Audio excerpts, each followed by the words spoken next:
बात शुरू हुई थी पिता पुत्र को लेकर। लॉन्ग ड्राइव पे जा रहे हैं। अगर उसे ईंधन का संचार रोकना ही था तो उसे पूरा करने की आवश्यकता क्या थी? इग्निशन बंद कर देता, तब भी तो जो इंजन है उसको ईंधन प्राप्त होना बंद हो जाता।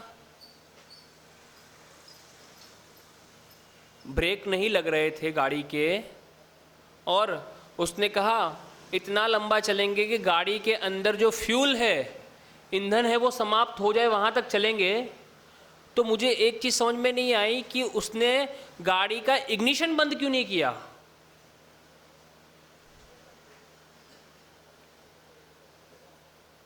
यानी कि संवर क्यों नहीं किया। हम हमेशा इस कड़ी को भूल क्यों जाते हैं?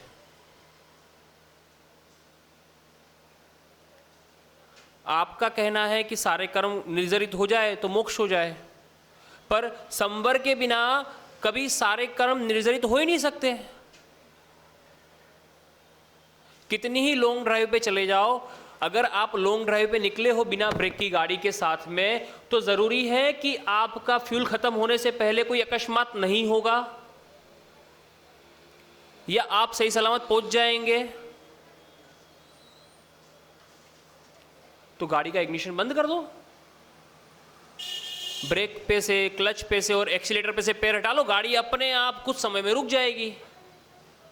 गियर में डाल के ब्रेक पे से और क्लच पे से पैर हटा दो, एक्सीलेटर पे से पैर हटा दो, गाड़ी अपने आप रुक जाएगी।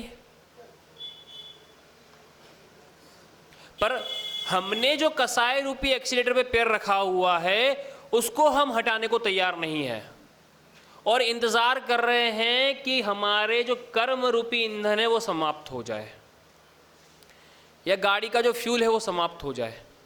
कैसे समाप्त होगा? और ये तो निश्चित समझिएगा कि संसार में है वहां तक औदैहिक भाव नियम से प्रति समय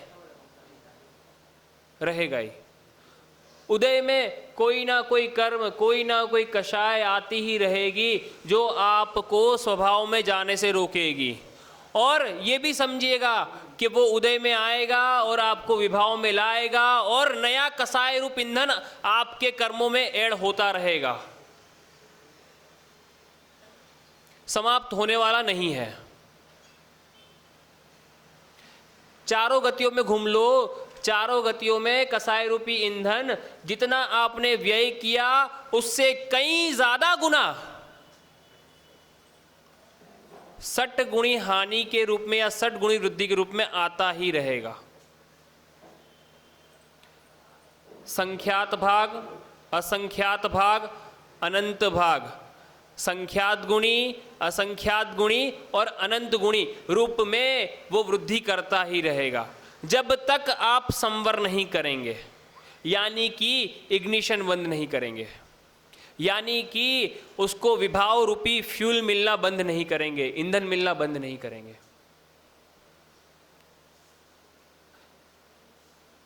प्रति समय आएगा देखो उदय में, और आप कहो कि मैं पूरी टंकी खाली होने का इंतजार कर रहा हूं, तो टंकी खाली होने पे जैसे निश्चित तेरा एक्सीडेंट होगा और एक्सीडेंट होके वापस से तू उतना ही भर जाएगा।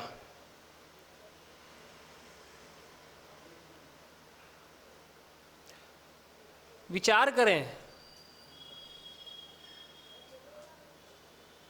और शायद मैं मानता हूं कि जो मनुष्य पर्याय में आया है उसको पता होगा, जैन कुल मिला है, मनुष्य पर्याय मिली है, उच्च गोत्र मिला है, देवशास्त्र गुरु का सानिध्य मिला है और जीवन रूपी गाड़ी को कैसे चलाना है वो जानता होगा।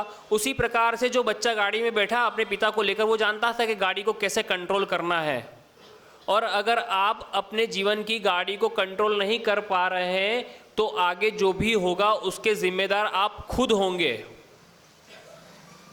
कौन सी गति में जाओगे, कौन सा ज्ञान पाओगे, कौन सी पर्याय पाओगे, उसके जिम्मेदार आप स्वयं होंगे।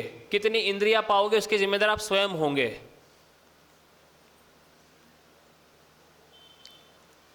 विचार करें आप तो खाली बस। और यही हमारे क्षयोपशमिक ज्ञान की कमजोरी है। कल भी कहा था कि जो हमें प्रमाण रूप ज्ञान नहीं होने देता, और होने भी देता है, लेकिन क्षयोपशम की स्थिति में घबरा गया इंसान, ब्रेक लगना बंद हो गया, अब क्या करूं, अब वो चाबी बंद करना याद नहीं रहा, संवर करना याद नहीं रहा, नियम संयम लेना याद नहीं रहा, घबरा गया, और जोर से कसाई के ऊपर और जोर से एक्सीलेटर किया।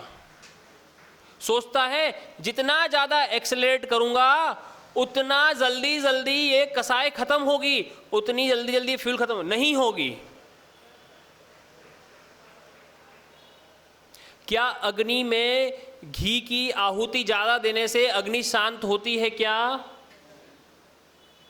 एक्सीलरेट कर दो आप, नीचे टोटी लगा दो घी की, क्या अग्नि शांत हो जाएगी क्या? तो कसाय को एक्सीलरेट करने से, औदयिक भाव में उदय में आई कसाय को एक्सीलरेट करने से क्या वो शांत होगी क्या?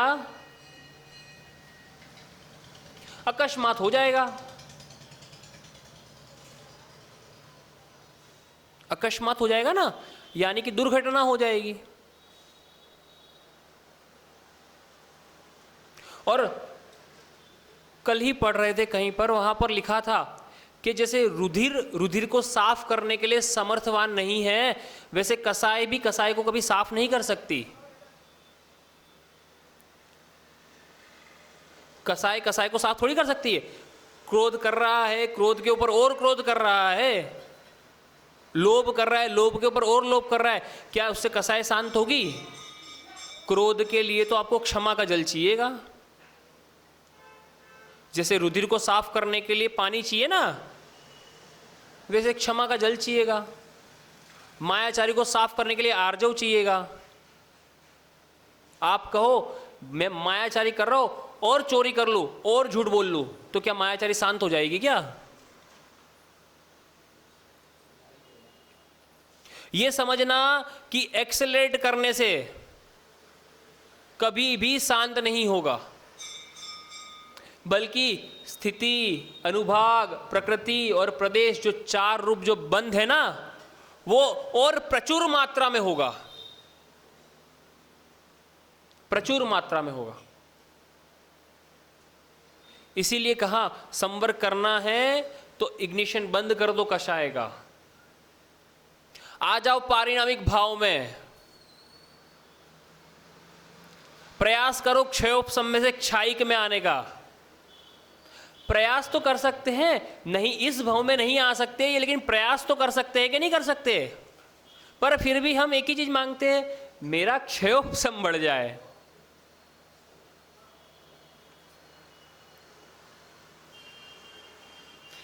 यही क्षयोपशम की खूबियत है कि वो आपको क्षायिक की तरफ आगे ही नहीं बढ़ने देती।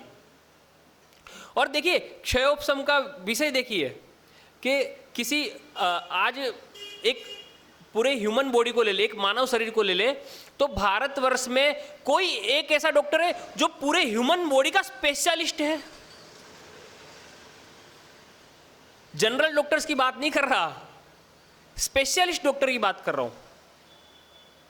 क्या कोई ऐसा एक इंजीनियर है जिसने सारे ही फील्डों के अंदर इंजीनियरिंग, सारे ही फील्ड का एक्सपर्ट हो? या कोई ऐसा एक व्यक्ति है जो डॉक्टर भी हो, इंजीनियर भी हो, चार्टर्ड अकाउंटेंट भी हो, एमबीए भी हो, लॉयर भी हो और साथ में व्यापारी भी हो? और हम इस क्षयोपशम में अभिमान मान रहे हैं, अहंकार मान रहे हैं कि मैंने फला विषय पे डॉक्टरी कर ली, मैं हार्ट का सर्जन बन गया, मैं जनरल सर्जन बन गया, मैं टेक्सटाइल इंजीनियर हूं, मैं इलेक्ट्रिकल इंजीनियर हूं। उसमें इतना अहंकार पाल रहा है कि तूने तो जैसे केवली भगवान का ज्ञान हासिल कर लिया हो। और जब कोई नई चीज आती है तो वहां भी अटक जाता है। फिर मेरे को विज्ञान की वो परिभाषा थी जो क्षमासागर जी महाराज ने दी थी कि जिसमें निरंतर शोध चालू है, आज तक किसी परिणाम पे पहुंचा नहीं है। वो विज्ञान भी क्षयोपशम है, क्षायिक नहीं है मतलब। और उसको लेकर अहंकार पाल रखा है और अपने कर्मों को उदय में ला रहा है। अरे मैं तो डॉक्टरी पढ़ा हुआ आदमी हूं, मैं तो इंजीनियर हुआ आदमी हूं, मैंने तो एमबीए किया है। एक व्यक्ति है ऐसा संसार में जिसने सारे ही काम किए हो या पूरा ज्ञान हासिल कर लिया हो? 2 4 5 चीजें तो मिलती है एक साथ में कर लिया हो, लेकिन सारी ही चीजें प्राप्त कर ली हो ऐसा व्यक्ति कोई जिसने सारी विश्व की कोई डिग्री ना छूटी हो आज तक? वो थे खाली, चले गए वो तो यहां से, केवली जितने थे इस भरत क्षेत्र में अभी तो नहीं है ना। चौथे काल में थे, आदिनाथ से लगा के वर्धमान स्वामी के समय में जितने भी तीर्थंकर हुए उनके काल के बीच में कितने केवली हो गए? अनंत केवली हो गए, अनंत केवली हो गए। क्योंकि सब में शिखर की टोक का अर्क पढ़ते तब लिखते हैं ना, तो अनंत केवली हो गए। वो सारे ही विषय में माहिर थे, लेकिन अहंकार के अंदर, क्रोध करने के अंदर, लोभ करने के अंदर या पाप करने के अंदर। लेकिन हमारा अहंकार इतना बड़ा है, मैंने एक विषय के ऊपर मास्टरी हासिल कर ली, अब मुझसे बड़ा कोई नहीं है, आ जाओ सब मेरे सामने।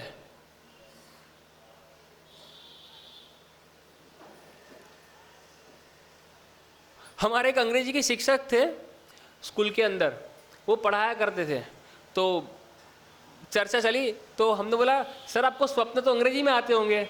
बोले तो छोड़ना, बोले क्या अंग्रेजी में स्वप्न आते होंगे?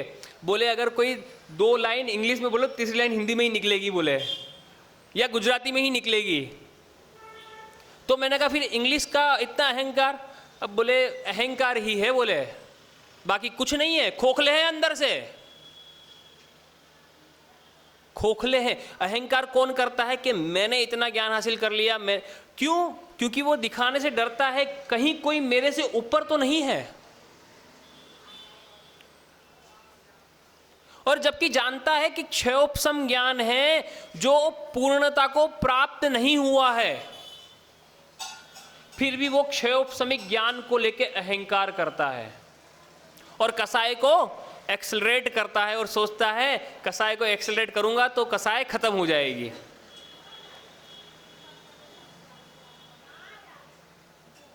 यही होता है ना।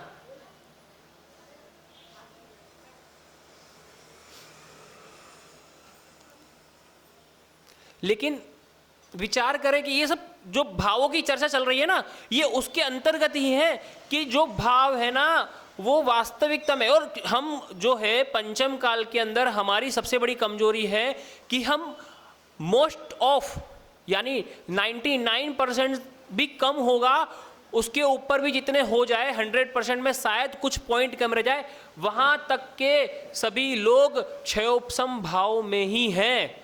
और क्षयोपशम भाव हमें मजबूर करता है कसाय करने के लिए। किसी का क्षयोपशम अधिक, किसी का क्षयोपशम कम, किसी का क्षयोपशम कहीं लगा है, किसी का क्षयोपशम कहीं लगा है। अरे पुण्य का भी क्षयोपशम कहना पड़ रहा है कि उसका पुण्य का क्षयोपशम कम है, यह भी कहना पड़ रहा है। मतलब हम जिस काल में जी रहे हैं क्षयोपशम क्षयोपशम क्षयोपशम में ही जी रहे हैं। उपशम भाव में आए एक आध दो बहुत कम समय के लिए,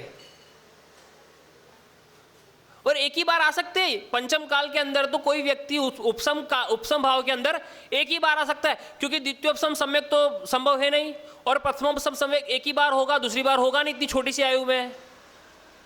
तो हम 100% कह दूं तो भी अतिशयोक्ति नहीं है, सब क्षयोपशम भाव में ही जीते हैं। और क्षयोपशम भाव कैसा है? धुंधला।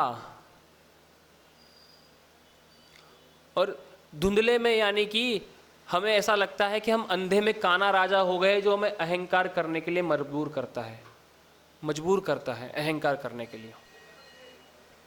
आपको लगता है कि मेरा द्रव्य साफ है, उसका द्रव्य धुंधला है, मेरा द्रव्य, पर वास्तविकता में सभी का द्रव्य धुंधला है। हमारा भी द्रव्य साफ नहीं है। आप हमारा द्रव्य भी साफ नहीं है, क्योंकि हम भी क्षयोपशम भाव में ही है। गुण स्थान का पता नहीं, अगर छठे सातवें गुण स्थान में है तो भी क्षयोपशम भाव में ही है। हमें कैसे पता होगा? क्योंकि वो तो गुण स्थान तो आंतरिक विशुद्धि की बात है, और द्रव्य के हिसाब से अगर छठा सातवां गुण स्थान लगाया जाए तो भी हम लोग क्षयोपशम भाव में ही है, चारित्र की अपेक्षा से भी, और दर्शन की अपेक्षा से भी, और ज्ञान की अपेक्षा से भी। और एक क्षयोपशमिक ज्ञान ही, क्षयोपशमिक भाव ही हमें मजबूर करता है, ब्रेक फेल हो गए हैं, एक्सेलरेट करो और ईंधन को जल्दी से जल्दी खत्म करने की कोशिश करो। पर जब तक तू संवर नहीं करेगा, कितना ही एक्सेलरेट कर ले, ईंधन आता ही रहेगा, आता ही रहेगा, आता ही रहेगा। वो नाव के अंदर तेरी छेद है, तू कितना ही पानी बाहर निकाल ले, आता ही रहेगा, आता ही रहेगा, आता ही रहेगा, खत्म नहीं होगा। और हो सकता है कि निगोद में जाके तू डूब भी जाए इस कसाय को एक्सेलरेट करने की वजह से। और जिस क्षयोपशम का तू अहंकार कर रहा है, वो क्षयोपशम कितना बचेगा? वीर्यांतराय का सबसे छोटा हिस्सा, ज्ञानावरणी का सबसे छोटा हिस्सा निगोद में बचेगा, जब तू अहंकार की पुष्टि करता रहेगा अपनी। तब निगोद को तो इतना ही होता है ना, वीर्यांतराय का सबसे छोटा हिस्सा मिलता है, और ज्ञानावरणी का, श्रुत ज्ञान का, अक्षर का असंख्यातवा भाग। अब कर ले अहंकार अक्षर ज्ञान के असंख्यातवे भाग के ऊपर, अक्षर ज्ञान के नहीं, एक अक्षर के असंख्यातवे भाग के ऊपर अब कर ले अहंकार। और तेरी अवगाहना कितनी है? अंगुल के असंख्यातवे भाग प्रमाण। अब कर ले अपने रूप के ऊपर अहंकार तू।